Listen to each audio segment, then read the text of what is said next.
আমরা কি এই বাংলাদেশ চেয়েছিলাম, যে বাংলাদেশে মানুষ আগুনে পুড়ে মারা যাবে, যে দেশে সংবাদপত্রের অফিস আগুন দেওয়া হবে, যে দেশে মতের ভিন্নতার জবাব আসবে সহিংসতা? এ প্রশ্ন আজ শুধু আমার না, এ প্রশ্ন গোটা জাতির। জুলাইয়ের সেই গণ অভ্যুত্থান আমাদের কি শিখিয়েছিল? শিখিয়েছিল ভয় নয় প্রতিবাদ, শিখিয়েছিল অস্ত্র নয় ঐক্য, শিখিয়েছিল জ্বালাও পোড়াও নয় গণতন্ত্র। কিন্তু আজ আমরা কি দেখতে পাচ্ছি?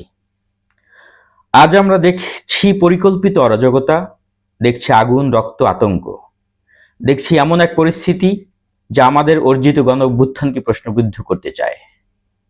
প্রশ্ন হলো, কারা আমাদের অভ্যুত্থানকে বিতর্কিত করতে চায়?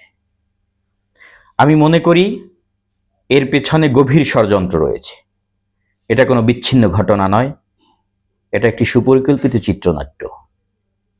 কেন বলছি? কারণ এই অরাজকতার সবচেয়ে বেশি লাভ কার? একদিকে রয়েছে পতিত ফ্যাসিবাদের শক্তি, যারা চায় না এদেশে একটি সুষ্ঠু অংশগ্রহণমূলক নির্বাচন হোক, যারা চায় অস্থিতিশীলতা যেন তারা আবার ফিরে আসার সুযোগ পায়।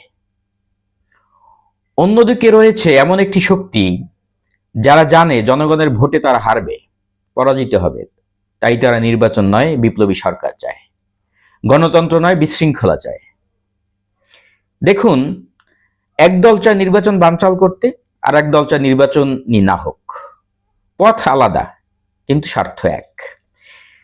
এই দুই শক্তি আজ অদ্ভুতভাবে এক সুতোয় গাঁথা। একজন আগুন দেয়, আর একজন রাজনৈতিক ফায়দা নেয়। একজন সহিংসতা সৃষ্টি করে, তো আরেকজন সেই সহিংসতার উপর দাঁড়িয়ে ক্ষমতার স্বপ্ন দেখে। এটাই সবচেয়ে ভয়ঙ্কর বিষয়। কারণ এই লড়াই আর দল বনাম দল নয়, এই লড়াই বাংলাদেশ বনাম বাংলাদেশ বিরোধী শক্তি।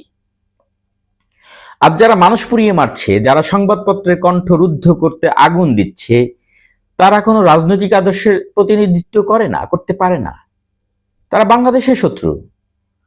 তাই আজ সবচেয়ে জরুরি কাজ হলো এই দুই শত্রুকে স্পষ্টভাবে চিহ্নিত করা এবং আইনের আওতায় নিয়ে আসা। কোনো আপোষ নয়, কোনো রাজনৈতিক ঢাল নয়, কোনো দলীয় পরিচয়ের অজুহাত নয়। আইন সবার জন্য সমান হতে হবে, অপরাধী যেই হোক না কেন। সে যদি ফ্যাসিবাদের দোষর হয় অথবা বিপ্লবের নামে নাশকতাকারী হয়, তার জায়গা একটাই, আইনের কাঠগড়া। আজ দলমত নির্বিশেষে আমাদের এক হতে হবে। আজ প্রশ্ন বিএনপি, আওয়ামী লীগ, জামাত, বাম, ডান এগুলো নয়। আজ প্রশ্ন একটাই, বাংলাদেশ থাকবে না ষড়যন্ত্র জিতবে? যদি আমরা ঐক্যবদ্ধ হই, যদি আমরা আজ নাশকতার বিরুদ্ধে না দাঁড়াই, তাহলে সামনে অপেক্ষা করছে ভয়ঙ্কর দিন। সুতরাং এখন থেকেই বাংলাদেশপন্থীদের কৌশল ঠিক করে এগোতে হবে, শান্তির পক্ষে, নির্বাচনের পক্ষে, গণতন্ত্রের পক্ষে। আগুন নয় ভোট চাই, অরাজকতা নয় আইন চাই, ষড়যন্ত্র নয় বাংলাদেশ চাই। আমরা এই বাংলাদেশ চাইনি এবং এই বাংলাদেশ হতে দেব না। বাংলাদেশ জিতবে।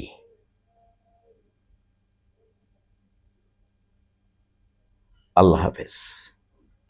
ভালো থাকবেন সবাই। চ্যানেলটি ভালো লাগলে সাবস্ক্রাইব করবেন, শেয়ার দিবেন, কমেন্টে জানাবেন আপনার মূল্যবান মতামত।